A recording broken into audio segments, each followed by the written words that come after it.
got broads in Atlanta. Just to the lean, the family. Credit cards and the scammers. तो hello guys, आज हम आपके लिए लेकर आ गए हैं बेस थ्योरम। तो बेस थ्योरम में बहुत ही बच्चों को बहुत ही दिक्कत होती है तो बेस थ्योरम समझने में और बेस थ्योरम का क्वेश्चन सॉल्व करने में। तो आज हम आपको वही बेस थ्योरम बहुत ही सिंपल तरीके में समझा देंगे। तो बेस थ्योरम के पहले मैं आपको एक बहुत ही बेसिक चीज़ सिखाना चाहता हूँ कि अगर कहीं पे ऐसे लिखा है तो इसकी मीनिंग मैं आपको समझाना चाहता हूँ कि अगर कहीं पे आपको ऐसे लिखा हुआ मिल गया तो इसकी मीनिंग क्या हो। तो इसकी मीनिंग ये होती है कि प्रोबेबिलिटी ऑफ, देखिए यहाँ पे मैं लिख भी देता हूँ साफ साफ, probability of event one when event two is sure event. जब इवेंट टू मतलब जो चीज नीचे दिया हो वो श्योर हो कि हाँ वो श्योर है, और जो इवेंट ऊपर दिया हो उसकी प्रोबेबिलिटी निकाल ली है। इसका मतलब ये हुआ कि हमें निकालनी है probability of event one when event two is sure. तो चलिए अब हम बेस थ्योरम के बारे में समझते हैं। बेस थ्योरम हमें क्या कहना चाहता है, क्या समझाना चाहता है। तो बेस थ्योरम समझने के लिए आप ये दो बैग कंसीडर कर लीजिए। एक कंसीडर कर लीजिए बैग वन, ये मान लीजिए हमारा बैग वन है, और ये मान लीजिए हमारा बैग टू है। ठीक, ये बैग टू, ठीक है। और हमने ये मान लिया कि बैग वन जो है उसमें दो वाइट बॉल है और 3 रेड बॉल है। 2 वाइट बॉल 3 रेड बॉल। और जो बैग टू है उसमें 4 वाइट बॉल है और 5 रेड बॉल है। ठीक, तो बेस थ्योरम में हमसे क्या कहेगा कि बेस थ्योरम में हमसे कहेगा कि एक रैंडम बॉल निकाला और उसका कलर रेड है, तो रेड कलर है बॉल का, ये तो श्योर हो है। इसको भी एक इवेंट मान लेंगे, उसको एक इवेंट ए मान लेंगे कि the colour of the ball is red, और ये ए श्योर इवेंट है। यहाँ पे मैं लिख देता हूं, ये श्योर इवेंट है। ठीक, हमसे अब ये कहेगा कि हमने एक बॉल निकाला, ये नहीं बताएगा किस बैग में से। ठीक है, हम इसमें हमसे सब बोलेगा कि हमने एक बॉल निकाला और उस बॉल का कलर रेड है। तो एक चीज हमें गिवन है कि जो बॉल का कलर है वो रेड है, तो उसको हम एक इवेंट मान लेंगे जो कि श्योर इवेंट रहेगा। ठीक, अब हमसे ये कहेगा कि तुम प्रोबेबिलिटी बताओ कि वो बॉल जो था वो बैग वन का था, क्योंकि रेड बॉल तो दोनों में है, बैग वन में भी है बैग टू में भी है। तो अब हम ये प्रोबेबिलिटी फाइंड करना बोलेगा कि जो बॉल है वो बैग वन से है, उसकी प्रोबेबिलिटी बताओ। तो इसको हम पहले लिखेंगे कैसे, ये जान लीजिए कि हम ऐसे लिखेंगे। पहली बात, हमें किसकी प्रोबेबिलिटी निकालनी है कि वो बॉल जो रहे वो बैग वन से रहे। तो इसको हम पहले एक इवेंट मान लेंगे। तो हमें एक इवेंट इवन मान लेते हैं, the red ball is from bag one. तो इसको हम एक इवेंट मान लिए कि जो बॉल है वो बैग वन से है। तो अब हम देखिए इसको लिखेंगे कैसे, कि हमें क्या करना है कि बैग वन से बॉल निकाला गया है, हमें इसकी प्रोबेबिलिटी निकालनी है। तो जिसकी प्रोबेबिलिटी निकालती है उस इवेंट को ऊपर लिखते हैं, मतलब इवेंट को ऊपर लिखें। और जो श्योर इवेंट रहे, जैसे कि मैंने बताया कि ये जो रहता है ये श्योर इवेंट है। तो श्योर इवेंट क्या है कि जो बॉल है वो रेड है, मतलब ए श्योर इवेंट है। तो इसको ऐसे लिखेंगे, हमें यही निकालना है। बेस थ्योरम में हमें ये निकालना रहता है। ठीक है, तो अभी हम एक बेस थ्योरम के लिए आपको समझाने के लिए, अच्छे समझाने के लिए आपको एक एग्जाम्पल ला रहे हैं। तो और उस एग्जाम्पल के थ्रू आपको और अच्छे से समझ में आएगा। तो ओके फ्रेंड्स, अब हम एनसीईआरटी का एक एग्जाम्पल लेकर आ चुके हैं। तो अब हम इसे सॉल्व करेंगे और इससे आपको और अच्छे से समझ में आएगा। तो चलिए एग्जाम्पल पढ़ते हैं। लिखा, a car manufacturing factory has 2 plants X and Y. Plant X manufactures 70% of the cars and plant Y manufactures 30%. ठीक, 80% of the cars at plant X and 90% of the cars at plant Y are rated of standard quality. A car is chosen at random and is found to be of standard quality. What is the probability that it has come from plant X? तो ये हम question दिया है और अब आप step by step समझ लीजिए कि बेस थ्योरम के क्वेश्चन को कैसे सॉल्व करते हैं। तो सबसे पहले कि यहाँ पे आपको दिया है कि एक फैक्ट्री है जिसमें दो प्लांट्स हैं, एक एक्स है और एक वाई है। तो जो प्लांट एक्स है वो 70% ऑफ द कार्स मैन्युफैक्चर करता है।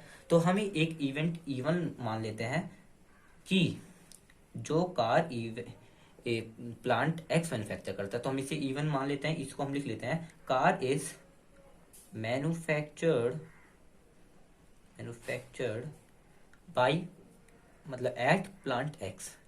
ठीक है, कि जो कार है वो प्लांट एक्स पे मैन्युफैक्चर किया गया। और E2 इक्विपमेंट मान लेते हैं कि जो कार प्लांट वाई पे मैन्युफैक्चर किया गया, मतलब plant is manufactured at plant Y. ठीक है, और आगे हमें क्या दिया है कि 80 यहाँ पे 80% of the cars at plant X and 90% of the cars at plant Y are rated of standard quality. ठीक, यस। तो हम एक इवेंट मान लेते हैं ए, जिस मतलब कि वो कार स्टैंडर्ड क्वालिटी की हो, मतलब car is of standard quality. ठीक है, कॉमनली तो बेस थ्योरम में 3 इवेंट होते हैं, एक पहला, दूसरा और तीसरा होता है ए से हम जिसको डोनेट करते हैं वो श्योर इवेंट होता है। श्योर इवेंट कैसे वो मैं बताता हूँ। देखिए यहाँ पे आगे हम पढ़ते हैं, क्वेश्चन क्या लिखा है, a car is chosen at random and is found to be of standard quality, what is the probability that it has come from plant X. तो हमें एक चीज श्योर है कि जो कार हमने चूज किया वो स्टैंडर्ड क्वालिटी की ही है। जो कार हमने चूज किया वो स्टैंडर्ड क्वालिटी की है, तो मतलब एक चीज तो श्योर हो गया कि वो स्टैंडर्ड क्वालिटी है। तो ये जो हो गया ये हो गया हमारा श्योर इवेंट। ठीक, अब हम क्या करते हैं, प्रोबेबिलिटी इसकी निकालेंगे और E1 की और E2 की। तो प्रोबेबिलिटी ऑफ इवेंट 1 निकाल लें हम। तो प्रोबेबिलिटी ऑफ इवेंट 1 का मतलब क्या हुआ कि कार प्लांट एक्स से मैन्युफैक्चर की हुई है। तो यहाँ पे देखिए क्या लिखा है, 70% ऑफ द कार्स मैन्युफैक्चर करती है प्लांट एक्स, मतलब 70% मतलब 70/100। तो ठीक है, आपको यहाँ पे समझ में आ गया होगा कि 70 यहाँ 7/10 हो गया। हाँ, और फिर प्रोबेबिलिटी हम E2 इवेंट का निकाल लेंगे कि प्लांट वाई कितने कार्स मैन्युफैक्चर करती है। तो यहाँ पे आपको दिख रहा होगा कि प्लांट वाई मैन्युफैक्चर 30%, मतलब 30% ऑफ द कार्स मैन्युफैक्चर करती है। तो 30% को 30/100 लिख लेंगे और इसको सिंपल सॉल्व करके 3/10 लिख लेंगे। ठीक है, ये हमारा हो गया। अब हम क्या करेंगे, ये देखिए, मैंने आपको लिखना बताया था कि अब हम ये फाइंड यहाँ पे लिखते हैं, ये फाइंड करेंगे कि कार तो ये बताया, मैं आपको समझाता हूँ। कार तो E1 का है, मतलब कार प्लांट एक्स से ही मैन्युफैक्चर्ड है। E1 श्योर इवेंट है, यहाँ पे नीचे लिखा है ना, तो E1 श्योर इवेंट है, मतलब कार जो है वो प्लांट एक्स से ही मैन्युफैक्चर्ड किया गया है। और प्रोबेबिलिटी निकालनी है कि कार स्टैंडर्ड क्वालिटी का रहे जबकि वो प्लांट एक्स से मैन्युफैक्चर किया गया है। तो इसको हम कैसे करेंगे, यहाँ पे आप देखिए, 80% of the cars at plant X are rated of standard quality, मतलब 80%, 80/100 जो कि हो गया आपका 8/10। ठीक, हाँ, और फिर हम उसकी प्रोबेबिलिटी निकालेंगे कि कार स्टैंडर्ड क्वालिटी का रहे जब वो प्लांट वाई से मैन्युफैक्चर्ड है। तो इसको हम लिख देंगे, यहाँ पे लिखा है हमारा 90% of the cars at plant Y are rated of standard quality. तो यहाँ 90% को 90/100 लिख देंगे और 9/10। तो आपको ये समझ में आ गया होगा। हाँ, तो देखिए अब हम बेस थ्योरम में हमें पूछ क्या रहा है, ये कैसे पता करते हैं। देखिए लिखा है व्हाट इज द, यहाँ से पढ़िए, a car is chosen at random and is found to be of standard quality. मतलब एक चीज तो हमें श्योर है कि कार स्टैंडर्ड क्वालिटी की हो, मतलब ए इवेंट श्योर है। तो जो श्योर होता है हम उसे नीचे यहाँ लिखते हैं ए, और जो जिस चीज की प्रोबेबिलिटी हम निकालनी रहती है वो हम ऊपर लिखते हैं। तो प्रोबेबिलिटी क्या निकालनी है, what is the probability that it has come from plant x. Plant x से आया है तो वो इवेंट क्या है, E1, मतलब E1 इवेंट की प्रोबेबिलिटी हमें निकालनी है, इवेंट 1 की प्रोबेबिलिटी, जबकि ए इवेंट श्योर है। हाँ, हमें ये निकालना है। तो ये हम कैसे निकालेंगे, ये फॉर्मूला यहाँ पे अप्लाई करना पड़ता है। इस फॉर्मूले में ही को याद करने में बहुत बच्चों को दिक्कत होती है।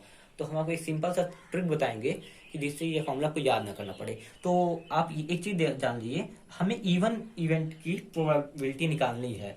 तो हम क्या करेंगे, जो प्रोबेबिलिटी ऑफ E1 है, प्रोबेबिलिटी ऑफ E1 को मल्टीप्लाई कर देंगे probability of standard quality cars which is manufactured by Plantex. मतलब इवन इवेंट, इसको सिंपल तरीके में अगर बोले जाए तो इसको और इसको मल्टीप्लाई कर देंगे, मतलब इन दोनों को प्रोडक्ट लिख देंगे यहाँ पे। तो कैसे, ये समझ रहे होंगे आप। इवन इवेंट का प्रोबेबिलिटी निकालना है, यहाँ पे क्या लिखा है, इवन, इवन का प्रोबेबिलिटी निकालना है। तो इवन की probability into probability of attend quality from even को मल्टीप्लाई कर देंगे। और नीचे जो आप सब लोग जानते हैं प्रोबेबिलिटी में टोटल लिखते हैं, तो टोटल मतलब इन दोनों के प्रोडक्ट प्लस इन दोनों का प्रोडक्ट। मैं आपको लिख के बताता हूँ, इन दोनों को प्रोडक्ट करेंगे तो मतलब ये पी E1 इंटू ये E1 प्लस इसका और इसका प्रोडक्ट PE2 प्लस PA/E2। समझ में आ गया होगा। क्योंकि देखिए इसमें देखिए E1 का प्रोबेबिलिटी निकालना है, तो E1 और probability of attend quality with respect to when E1 is sure, इन दोनों को मल्टीप्लाई करके ऊपर लिख देंगे, जिसका निकालना है उसको ऊपर लिख देंगे और नीचे जो टोटल लिखते हैं, इतना आपको याद आना चाहिए। तो अब हम इसको सिंपली सॉल्व कर देंगे। तो सिंपली सॉल्व करने के लिए हम वैल्यूज रख देंगे कि E1 की 7/10 है, यहाँ 7/10 लिख दिए।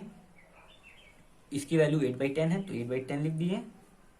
इसकी वैल्यू 7/10 है, इसकी वैल्यू 8/10 है, प्लस इसकी वैल्यू 3/10 है।